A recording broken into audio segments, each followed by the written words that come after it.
Hey guys, Matt here from autogrow.co, and today we're actually going to talk a little bit about a topic that is in the news right now, the Kyle Rittenhouse trial. So we're not going to get into the politics of it. You know, you're free to leave comments and say guilty, not guilty. I don't really care in the comments. We're going to stay out of the politics of the situation. A lot of people, in terms of the news, I watch all the news channels, and I've been following this case in particular because I think it's interesting, especially from a marketing and persuasion standpoint.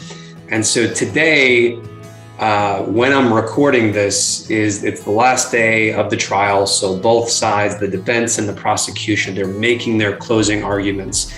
And there are a lot of commentators who've been saying throughout this saga, throughout the trial, whichever side, they were on, that the prosecution really didn't have a strong case. They made a lot of errors and things that were kind of questionable, and objectively, just the judge has, really not been so friendly, you could say, to the prosecution in this case. So that being said, I thought it'd be interesting to take a look at things from the opposite side, because I always think it's very useful to think in contrarian ways. And I think it helps to be objective too, in terms of seeing reality and knowing, okay, what's going to work, because as marketers, as business owners, it's so important to be able to objectively see what a thing is, whether or not you support the person or the ideas behind it, because that's what's going to be your best predictor of reality and of the future. And if you apply that, to your marketing, as we talk about here on this channel and on this blog, if you're watching this on our blog, that's really going to be the thing that helps you to succeed and to have more effective marketing, if you can conscientiously and consciously and reasonably reflect on what a thing is and how to make it better in order to get a result that is more in line with your goals for growing your business. So all that being said, as a setup, I want to talk about 3 persuasive tactics that the prosecution has used in their closing argument. The third one, I think I'm going to save really the best for last. It's a really cool kind of subtle thing. And I'm not saying that the prosecution, once again, had the best, closing argument for this reason. What I am saying is that these are 3 persuasive tactics they used in their speech, in their presentation, as they made this closing argument. Obviously, the defense had their opportunity to make a closing argument as well. And again, at the time of this video, we don't know what the outcome is going to be yet of the trial. So this is not a prediction one way or another. It's simply an observation and an analysis of these 3 tactics so that you can use them in your business. So all that being said, let's get into tactic number 1. But let's start with an easy one. So I think the easiest one is just reframing, right? Reframing. So what the prosecution did in this case, and if you don't know, I'll give you kind of a brief synopsis. The trial is really a question of self-defense. Was what happened? 2 people were killed and 1 person was severely injured. Was it self-defense or was it not? Because there was a protest or riot, depending on what side you're on, you might call it one way or the other, of the topic that was happening in Wisconsin. This kid, he went out with a weapon and a rifle and a med kit. And he stated that he was there, and there was evidence given, to show that he was there. He was trying to protect some businesses and protect what he called his, part of his community. Since his dad lived there and whatnot, and he visited there a lot. So, but in the course of events, he was involved with the protesters / rioters. 1 person was killed, then another as he was running away, and another person was severely injured. So that's kind of the context here. So the prosecution, they're first up before the defense. They get up there and they say, they frame the events as, okay, this is someone who showed really poor judgment, and callous. I wrote down the word callous because, it was just someone who was like inconsiderate of, what was going on. And there's pros and cons to the way that this was done. In terms of rhetoric, there's, logos, which just means appeal to logic. So the way this was presented was a reframing of Kyle as this sort of inept young kid, just not considerate of other people or, other people's safety. And that's what, led to the situation happening as it did. And therefore, was not self-defense because of, the series of events as the prosecution argues, they transpired. So they tried to reframe it in a way that the defendant, Kyle, is seen as someone who's callous. And they try to point to different, variables to do this. And I thought that the way in which they did it was reasonably effective, because, if the jurors, like if you're on the jury and the prosecution is, obviously trying to persuade you to see things his or her way, in this case, his way, if you just kind of walk right into it and you say, this was a callous individual, and you kind of start with the conclusion rather than kind of gradually tiptoeing into it as this person kind of did, saying, okay, fact and fact and fact and fact, but also throwing in these little kind of subtle adjectives, probably, likely. I think he might have actually used the word callous or, irresponsible, and just sprinkling these adjectives until you eventually come to this conclusion. And so, and the way that he lays out this series of events with those adjectives based in, and the order in which he chooses to pay attention to each of the facts, it was a pretty smart, well thought out way of presenting it, with the goal being obviously to persuade the jurors. Okay, so reframing, that's the first tactic, and I walked you through that a little bit. The second tactic is word choice. Okay, so I alluded to this a little bit already with the first tactic in terms of using adjectives, but one word in particular stood out to me as persuasive, and he only used it once as far as when I was listening.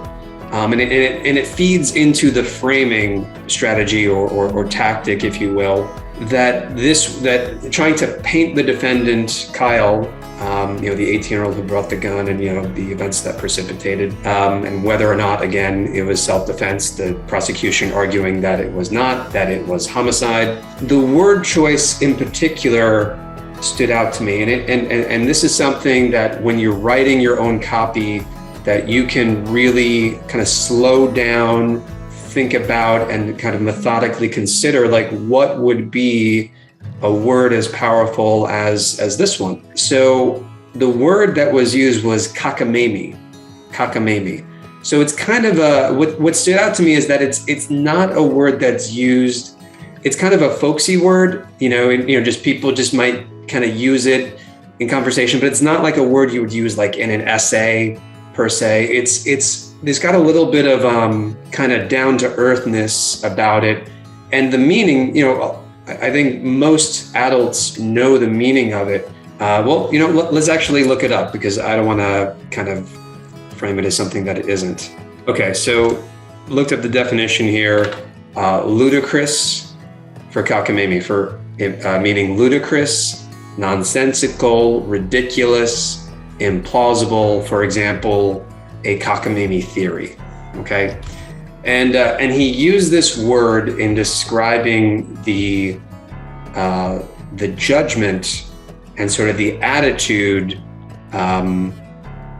of the defendant in terms of his decision as he proceeded, through that night when the events actually happened, and some of his reasoning, that his reasoning and the reasons given, it was just a cockamamie way of thinking, or cockamamie reason that was given. So anyway, why this word is persuasive is because I mean, you saw me look it up. It's kind of a word that you can understand just from the context in which it's used.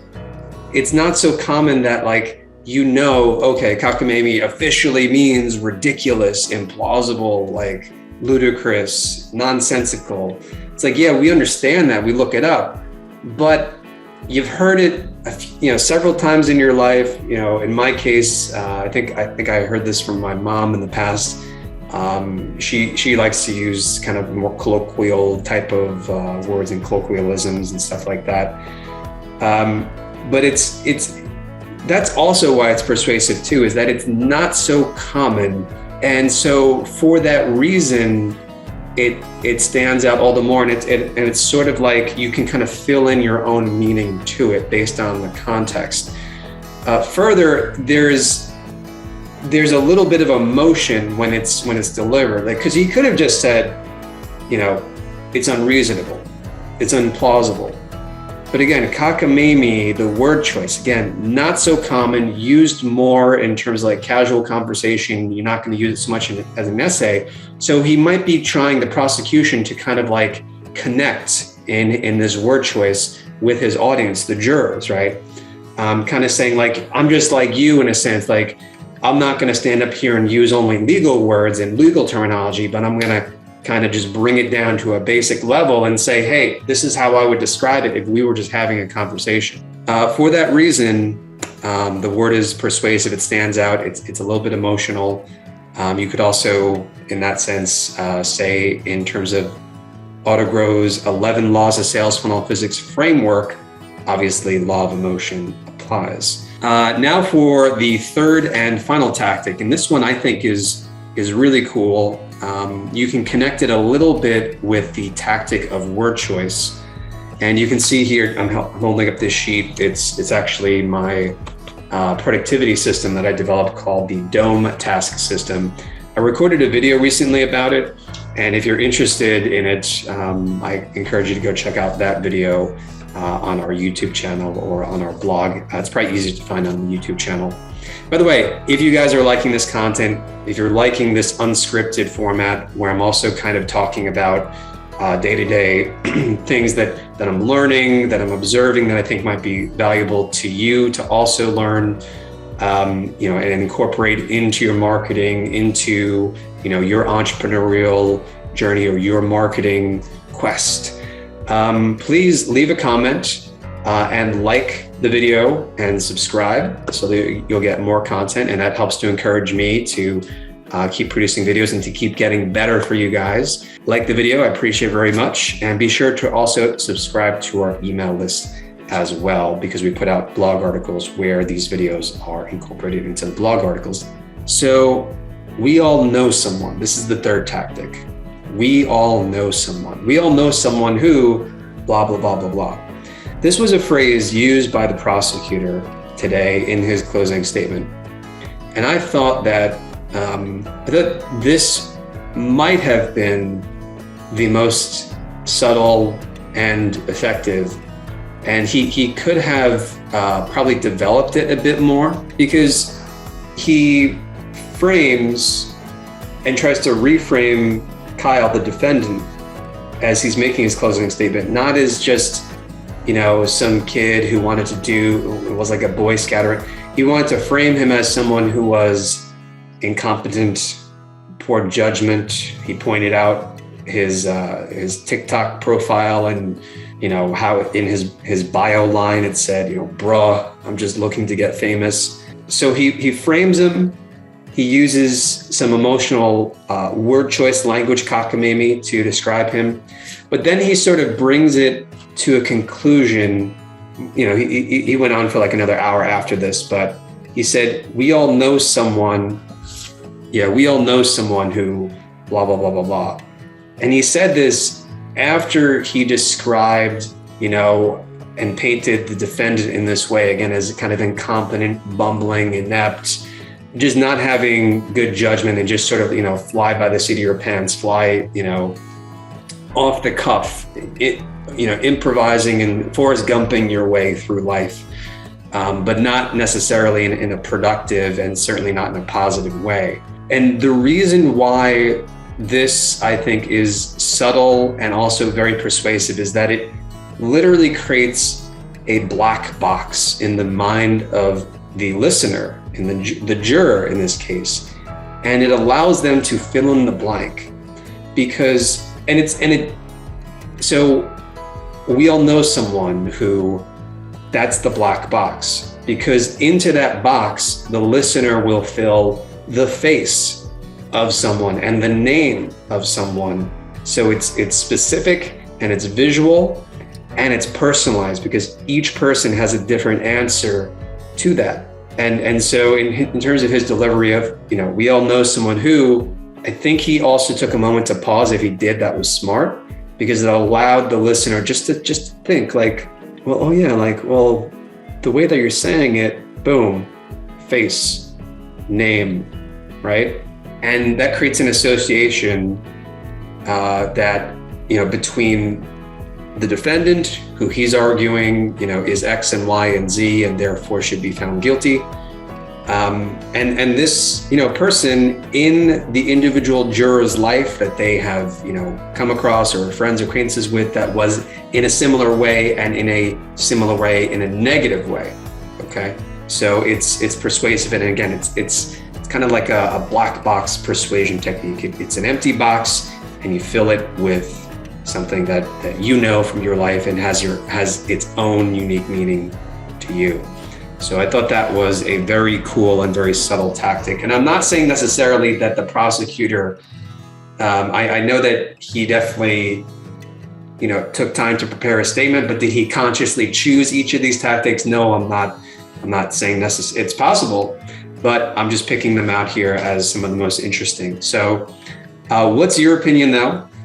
Did you observe if you watched the case, you've been following it, have you seen any interesting persuasion tactics, perhaps PR marketing tactics that have been used maybe in the media? Feel free to point them out. And if you have noticed any other similar tactics in other cases or in other news stories or just have an idea for something that you'd like me to talk about or cover in the future, let me know. Because I normally don't talk about current events, but sometimes it's worth testing out. So you guys let me know if you want me to do more like this video, where I talk about something that's a little more current and through the lens of marketing and persuasion and copywriting and relating it to your business, what you can take from it. All right, so once again, if you like this video, be sure to like, subscribe, leave a comment, and of course, my business, my company, autogrow.co. We have been in business for 11 years now. We have over 50 people full-time working for the company, just the greatest team in the world. I was just reading before I got on this call, we got another new 5-star review from one of our clients. That person had upgraded to our annual plan, and it was Dave from Super Copy Editors, I think was the name of his business. And Dave, if by some chance you watch this, I really appreciate you, and the whole team appreciates, some of the nice things that you said about your experience. Basically, Dave was just saying, how he felt like a VIP, even though, he's on the lower plan. And he said, if he decides to upgrade to a higher plan, he thinks it would only be better and better. And how, although, a big part of our value is we provide an all-in-one, done for you digital marketing team. So basically our value proposition is get your marketing work done, and done fast, and done for you without the headaches of hiring. So you sign up, and then you can just immediately start delegating. Here's what I want. It's basically like a simple project management app. You see the progress bar going from 0 to 100% in real time for each of your projects. And you get live chat with your project manager. And you get 12 skill sets. So 12 skill sets, could be 12 different people, depending on, because some people have, more than one skill set. For example, the person who does copywriting may also do content writing on the team. But you get 12 different skill sets, all at your fingertips for a flat monthly fee. And Dave, in his 5-star testimonial, was just talking about his positive experience, and how, just from a single email, how we made him a significant amount of money in terms of ROI for his business that he was very happy with. All right, so go check us out. You can probably read Dave's story. We're going to add it to the website very soon on autogrow.co. Plus, we have a 7-day free trial. So I think AutoGrow is something that every business fundamentally needs. And, because you need a team, whether you're an agency looking to expand your capacity to take on new clients and increase client revenue, or you're a startup or a brand marketer and you just need help executing. Like we have one client, Beaver Builder.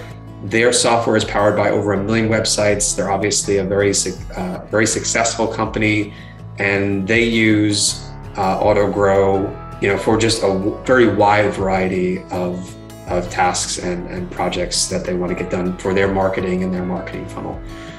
So whether you're an established business, a startup, an agency, I think that AutoGrow is something that everyone needs. I created it because I was solving my own problem when AutoGrow started as an agency. Just the headaches involved in hiring and just needing all that talent and all that possibility, at your fingertips for one affordable monthly price. And again, just skipping all those hiring headaches is beautiful. So we have a 7-day free trial. It's amazing. Go check it out, autogrow.co. And until next time, keep auto growing, stay focused, leave a comment. Love hearing from you guys, and I will see you in the next video. Take care.